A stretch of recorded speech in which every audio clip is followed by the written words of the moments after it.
الحمد للہ وکفا وسلام علی عبادہ الذین اصطفى اما بعد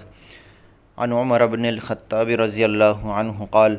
سمعت رسول اللہ صلی اللہ علیہ وسلم یقول انما الاعمال بالنیات وانما لامرئ ما نوى فمن كانت هجرته الى الله ورسوله فهجرته الى الله ورسوله ومن كانت هجرته الى دنیا يصيبها او امرأة يتزوجها فهجرته الى ما هاجر الیہ رواہ البخاری و مسلم۔ ترجمہ: حضرت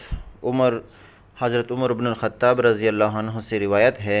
وہ بیان کرتے ہیں کہ میں نے رسول اللہ صلی اللہ علیہ وسلم سے سنا، آپ فرماتے تھے کہ سب انسانی اعمال کا دار و مدار بس نیتوں پر ہے، اور آدمی کو اس کی نیت ہی کے مطابق پھل ملتا ہے۔ تو جس شخص نے اللہ اور رسول کی طرف ہجرت کی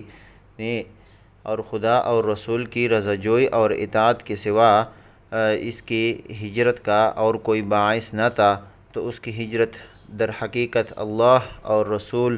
ہی کی طرف ہوئی، اور بے شک وہ اللہ اور رسول کا سچا مہاجر ہے، اور اس ہجرت الی اللہ والرسول کا مقرر اجر ملے گا۔ اور جو کسی دنیاوی غرض کے لیے یا کسی عورت سے نکاح کرنے کی خاطر مہاجر بنا،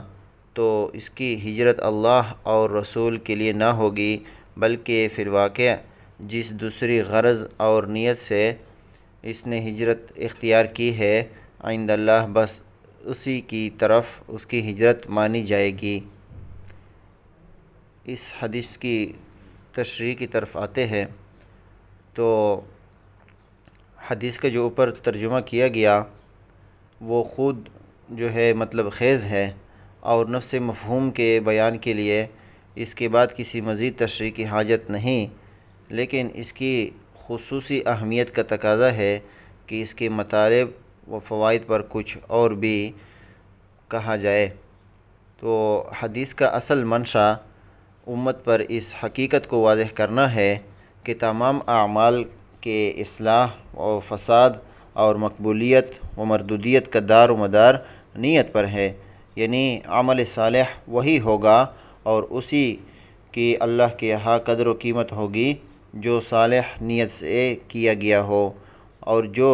عمل صالح کسی بری غرض اور فاسد نیت سے کیا گیا ہو وہ صالح اور مقبول نہ ہوگا، بلکہ نیت کے مطابق فاسد اور مردود ہوگا، اگرچہ ظاہری نظر میں صالح ہی معلوم ہو۔ حاصل یہ ہے کہ اللہ تعالیٰ عمل کے ساتھ نیت کا اور ظاہر کے ساتھ باطن کا بھی دیکھنے والا ہے۔ اس کے یہاں ہر عمل کی قدر و قیمت عمل کرنے والے کی نیت کے حساب سے لگائی جائے گی۔ اس حدیث سے ایک غلط فہمی ہوتی ہے، اس کے دور کرنے کی ہم کوشش کرتے ہیں۔ تو یاد رہے کہ کسی کو اس سے غلط فہمی نہ ہونی چاہیے کہ جب دار و مدار نیت ہی پر ہو تو اگر برے کام بھی کسی اچھی نیت سے کیے جائے تو وہ اعمال صالحہ ہی ہو جائیں گے اور ان پر بھی ثواب ملے گا۔ مثلاً اگر کوئی شخص اس نیت سے چوری اور ڈاکہ زنی کرے کہ جو مال اس سے حاصل ہوگا اس سے وہ غریبوں اور مسکینوں کی مدد کرے گا تو وہ بھی ثواب کا مستحق ہوگا۔ تو اصل بات یہ ہے کہ جو کام فی نفس ہی برے ہے اور جن سے اللہ اور اس کے رسول نے منع فرمایا ہے، ان میں حسن نیت کا سوال ہی پیدا نہیں ہوتا، وہ تو بہرحال قبیح اور موجب غضب الہی ہے، بلکہ ان کے ساتھ اچھی نیت کرنا اور ان پر ثواب کی امید رکھنا شاید ان کی مزید قباحت کا اور سزا میں زیادتی کا باعث ہو، کیونکہ یہ اللہ کے دین کے ساتھ ایک قسم کا کھیل کھیلنا ہوگا، بلکہ حدیث کا منشا اعمال صالحہ کے متعلق یہ جتلانا ہے کہ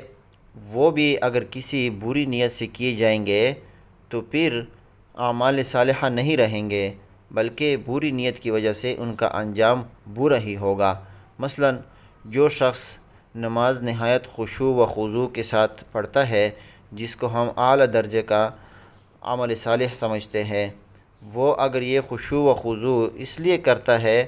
کہ لوگ اس کی دینداری اور خدا پرستی کے متعلق اچھی رائے قائم کرے اور اس کا اعزاز و اکرام کیا جائے، تو اس حدیث کی روح سے اس کی یہ خشوع و خضوع والی جو نماز ہے یہ اللہ کے یہاں کوئی قدر و قیمت نہیں رکھتی۔ یا مثلاً ایک شخص دارالکفر سے دارالایمان کی طرف ہجرت کرتا ہے اور اس کے لیے ہجرت کی ساری مشقتیں اور مصیبتیں سہتا ہے، لیکن اس کی غرض اس ہجرت سے اللہ تعالیٰ کی رضا جوئی نہیں بلکہ کوئی اور دنیاوی غرض پوشیدہ ہے۔ مثلاً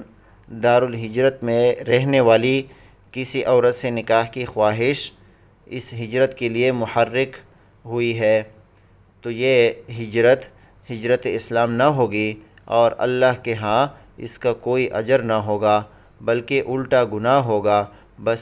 یہی ہے اس حدیث کا اصل منشا۔ اللہ تعالیٰ اس پر ہمیں عمل کرنے کی توفیق نصیب فرمائے۔ وآخر دعوانا الحمد للہ رب العالمین۔